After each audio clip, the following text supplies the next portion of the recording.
নাটোরে নির্বাচনী প্রচারণা শুরু করলেন বিএনপি মনোনীত ধানের শীষের প্রার্থী রুহুল কুদ্দুস তালুকদার দুলু। নাটোর থেকে মোহাম্মদ সোহান সরকারের পাঠানো তথ্যচিত্রে দেখুন বিস্তারিত।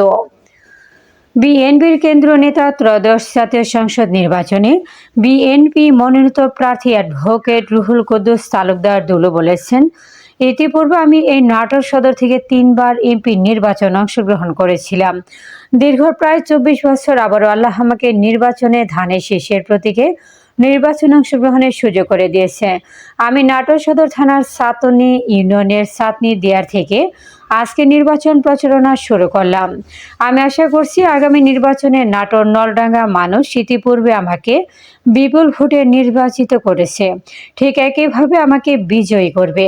তিনি আজ বৃহস্পতিবার সকালে নাটোর সদরের সাতনি ইউনিয়নের দিয়ার বাজার থেকে নির্বাচনী প্রচারণা উদ্বোধনে তিনি এসব কথা বলেন।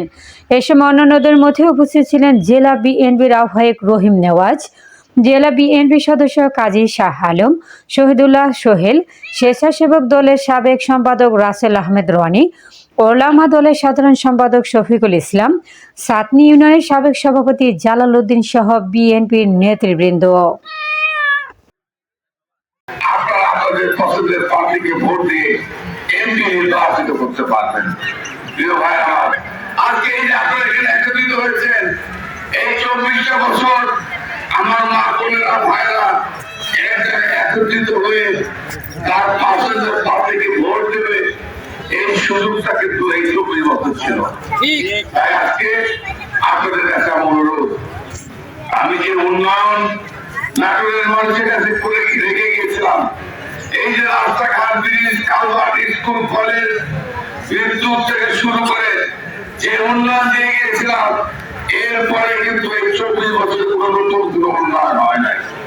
আজকে আপনাদেরকে বলতে চাই, রুহুল কুদ্দুস তালুকদার দুলু ধানের শীষ বিএনপি আগামী দিনে রাষ্ট্রীয় ক্ষমতা গেলে ইনশাল্লাহ যে উন্নয়নের ধারা আমি রেখে গিয়েছিলাম, আল্লাহর রহমতে আগামী 12 তারিখে আপনারা যদি ধানের শীষ মার্কা প্রতীকে আমাদের এমপি হিসাবে রুহুল কুদ্দুস তালুকদার দুলুকে নির্বাচিত করেন, আমি কথা দিয়ে গেলাম ওই উন্নয়ন আমি আবার অব্যাহত রাখবো। যে সমস্ত কাজ, যে সমস্ত রাস্তা এই 24 বছর হয় নাই, আমি যেভাবে এলাকার উন্নয়ন করেছি তার যে বেশি উন্নয়ন এবার আপনাদের জন্য করবো।